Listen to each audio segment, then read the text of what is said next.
ನಾವೇ ಅವರೇ ಆಯ್ತು ಬನ್ನಿ ಜಾಗ ತೋರಿಸಿ ಅಂತಂದ್ರೆ ಜಾಗವನ್ನು ತೋರಿಸಿದ್ರೆ ಇಲ್ಲಿ ನಮ್ಮ ಬೇರೆ ಜಾಗ ಆ ಜಾಗದಲ್ಲಿ ಇದೆ ಸರ್, ಇಲ್ಲಿ ಬೇಕಾದ್ರೆ ನೀವು ಪ್ಲಾನ್ ಮಾಡ್ಕೊಂಡು ಇಲ್ಲಿ ಮಾಡ್ಕೊಳ್ಳಿ, ಯಾರಿಗೂ ಏನು ತೊಂದರೆ ಆಗ್ತದೆ. ನನ್ನ ಡ್ಯೂಟಿ ನಾನು ಮಾಡ್ತಾ ಇದ್ದೀನಪ್ಪ, ನಿಮ್ಗೆ ಏನೋ ಕಾಲಾವಕಾಶ ಕೊಡ್ತೀನಿ, ನಾನು ಮಾತಾಡೋಗಿದೆ ಅದಕ್ಕೆ ನಿಮ್ಮ ಹತ್ರ ಬಂದಿದ್ರೆ ಈಗ ಅವ್ರು ಏನ್ ಮಾಡಕ್ ಬಂದಿದ್ರು ಘನತ್ಯಾಜ್ಯ ಇದು ಈ ನೆನ್ನೆ ಬಂದು ಲೆವೆಲ್ ಮಾಡಕ್ ಈಗ ಇದೆಲ್ಲ ಮಾಡಕ್ಕಿಂತ ಮುಂಚೆ ಸಾಮಾನ್ಯವಾಗಿ ಅವರೊಂದು ಪಬ್ಲಿಕ್ ಒಂದು ಮೀಟಿಂಗ್ ಮಾಡ್ತಾರೆ, ಸಾರ್ವಜನಿಕರ ಒಂದು ಅಭಿಪ್ರಾಯನ ತಗೋತಾರೆ. ಅವಾಗ ಮಾಡಿರ್ಬೇಕಲ್ಲ. ಇಲ್ಲ ಸರ್, ನನಗೆ ಗೊತ್ತಿಲ್ಲ, ನಾನು ನಿಮ್ಗೆ ಕಾನೂನು ಹೇಳ್ತಾ ಇದ್ದೀನಿ. ಸಾಮಾನ್ಯವಾಗಿ ಈ ತರ ಆದಾಗ ಸಾರ್ವಜನಿಕರು ಆಕ್ಷೇಪಣೆ ಮಾಡ್ತಾರ ಅನ್ನೋದ್ರ ಬಗ್ಗೆ ಯಾರ ಗಮನಕ್ಕೂ ಅಲ್ಲಿ ಒಂದು ಏಕಾಏಕಿ ಏನು ಬರಲಿಲ್ಲ. ಅವರು ನಮ್ಗೆ ಎಷ್ಟು ದಿನ ಆಗಿದೆ ನಿಮ್ಮ ಪ್ರಕಾರ ಗ್ರಾಂಟ್ ಆಗಿ? 2019 ಆಗಿದೆ. ಅದು ಅದೆಲ್ಲ ಗುಟ್ಟದಲ್ಲಿ ಆಗಿದೆ, ಅದೆಲ್ಲ ಬೆಟ್ಟ ಇರೋದು ಬಂಡೆಗಳು, ಅದ್ರಲ್ಲೇನು ಮುನ್ನುಗ್ಗಿನ ಅನ್ನೋದೇನಿಲ್ಲ. ಅದ್ರ ಮೇಲೆ ಕೆಲವರು ಒಂದು 20-25 ಮನೆ ಕೊಟ್ಕೊಂಡಿದ್ದಾರೆ ಆಲ್ರೆಡಿ. ಇನ್ನು ಮಿಕ್ಕವರೆಲ್ಲ ಪಾಯಗಳು ಹಾಕೊಂಡು ನಿರಾಶ್ರಿತ ಮನೆಗಳು ಜಾಸ್ತಿ ಇಲ್ಲ ಸರ್. ವೇಮಗಲ್ಲಲ್ಲಿ 92ನಲ್ಲಿ ನಿರಾಶ್ರಿತರಿಗೆ ಮನೆ ಕೊಟ್ಟಿರೋದು. ಅವತ್ತಿಂದ ಇವತ್ತವರೆಗೂ ಯಾರು ಒಂದು ಸೈಟ್ ಅಲಾಟ್ ಮಾಡಿಲ್ಲ.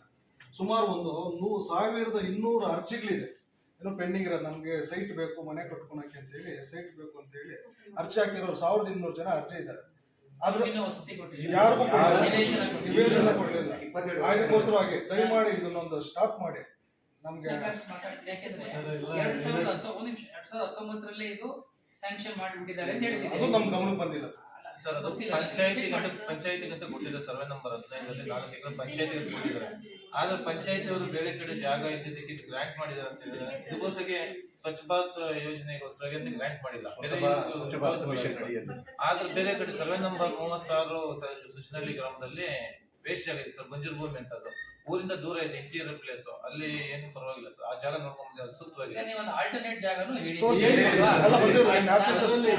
ಆಫೀಸರು ಬಂದಿದ್ರು, ಸ್ಪಾಟ್ ವಿಸಿಟ್ ಮಾಡಿದ್ರು. ಅದಕ್ಕೆ ದಾರಿನೂ ಇದೆ, ಊರ್ ಆಚೆನೂ ಇದೆ, ಚೆನ್ನಾಗಿದೆ ಜಾಗ. ದಯಮಾಡಿ ನಮ್ಗೆ ಕರ್ಸಿ ಮಾತಾಡ್ಬಿಟ್ಟು ಏನು ಸಾಧ್ಯವೋ ನೋಡಿ ಸರ್. ಇನ್ನೂ ಒಂದು 20 ಜನ ಇದ್ರು ಸರ್. ನೀವೇನು ಇದನ್ನ ಕೊಟ್ಟಿದ್ದೀರಿ, ನೀವು ಬರುವ ಅಗತ್ಯ ಇಲ್ಲ. ಇದಕ್ಕೂ ಅಷ್ಟೇ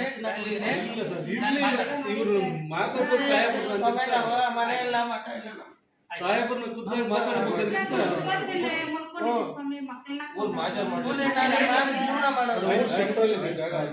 ಅಲ್ಲಿ ಆ ಘಟಕ ಹೊರಗಡೆ ಇದೆ ಸರ್. ಅವರು ಅಧಿಕಾರಿನ ಕರ್ಕೊಂಡು ಹೋಗಿ ನಾವೇ ಖುದ್ದಾಗಿ ಗ್ರಾಮಸ್ಥರೆಲ್ಲ ಕರ್ಕೊಂಡು ಹೋಗಿ ಆ ಸ್ಥಳ ಕೂಡ ನೋಡ್ಸಿದ್ದೀವಿ. ಅಲ್ಲಿ ಮಾಡಿದ್ರೆ ಸೂಕ್ತ ಸರ್. 2 ಕಿಲೋಮೀಟರ್ ದೂರ ಇದೆ ಸರ್. ಈಗ ಮಾಡಿರೋದು ಊರಿಗೆ ಒಂದು ಆಯ್ತು ಬಿಡಿ. ಈಗ ನೀವು ಸಮಸ್ಯೆನೂ ಹೇಳಿದಿರಿ, ಪರಿಹಾರನೂ ಹೇಳಿದಿರಿ, ಹೌದೋ ಇಲ್ವೋ? ಇನ್ನು ನನ್ನ ಕೈಲಿ ಬಿಡಿ, ನಾನು ತೀರ್ಮಾನ ಮಾಡಿ.